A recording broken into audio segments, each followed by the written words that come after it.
आपको बता दें कि शिवसेना वर्सेस शिवसेना यानी इस मामले पर जो सुनवाई हो रही थी वो अब टल गई है, यानी उसकी अगली तारीख दे दी गई है, यानी 27 सितंबर को सुप्रीम कोर्ट अगली सुनवाई करेगा। सुप्रीम कोर्ट की 5 जजों की संविधान पीठ में सुनवाई होगी। चुनाव आयोग और बाकी पक्ष लिखित में दलील दें, सुप्रीम कोर्ट का कहना है। और यहाँ पर जस्टिस चंद्रचूड़ ने यह कहा है कि चुनाव आयोग का दायरा जो है वो भी तय किया जाएगा और क्या चुनाव आयोग को इस मामले में आगे बढ़ना चाहिए ये भी देखा जाएगा। विधायकों की अयोग्यता का ये मामला था और बहुत बड़ा ये फैसला होने जा रहा है और सभी को इसका इंतजार है कि क्या कुछ होगा, लेकिन अब देखना होगा कि 27 सितंबर को इस मामले में क्या कुछ होता है। यहाँ बता दें कि सुप्रीम कोर्ट ये तय करेगा कि जो सिंबल है उस पर फैसला करे या नहीं सुप्रीम कोर्ट।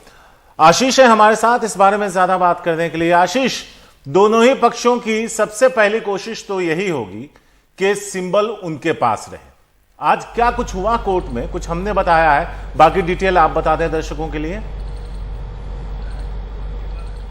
जी बिल्कुल शारिक, देखिए असली लड़ाई तो वही लड़ाई है, क्योंकि बाकी तो संवैधानिक लड़ाई है, बहुत बड़े मुद्दे हैं जो आगे भी जिन पर विचार होता रहेगा। स्पीकर की शक्तियां, राज्यपाल की शक्तियां, स्पीकर को क्या वो अयोग्यता पर कार्रवाई कर सकता है जब उसी के खिलाफ अविश्वास प्रस्ताव नोटिस जारी किया गया हो, ये तमाम चीजें हैं। लेकिन असली सवाल ये है कि दोनों जो पक्ष हैं, चाहे उद्धव ठाकरे ग्रुप हो चाहे एकनाथ शिंदे ग्रुप हो, दोनों ये कह रहे हैं कि असली शिवसेना वो है।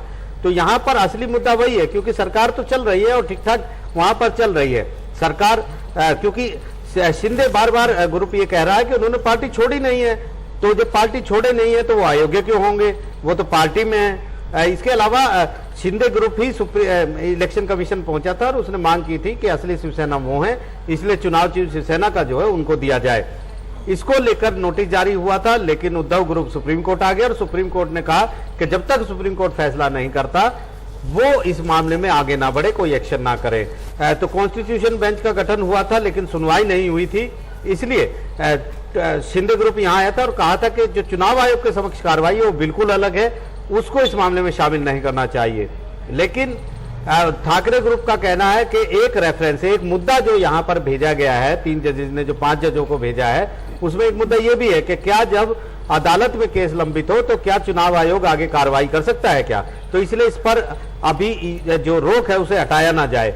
तो सुप्रीम कोर्ट ने 27 तारीख तय की है, सभी पक्षों को कहा है कि लिखित दलीलें अपनी दे दे, चुनाव आयोग को भी कहा है कि वो अपनी लिखित दलीलें दे दे और इसके बाद 27 अगस्त को एक अहम सुनवाई होगी और सुप्रीम कोर्ट इस पर फैसला दे सकता है 5 जजेस का संविधान पीठ के क्या इलेक्शन कमीशन असली शिवसेना के मुद्दे पर आगे बढ़े या फिर उसको अपने हाथ रोके रखने पड़ेंगे जब तक कि सुप्रीम कोर्ट का फाइनल फैसला ना आ जाए।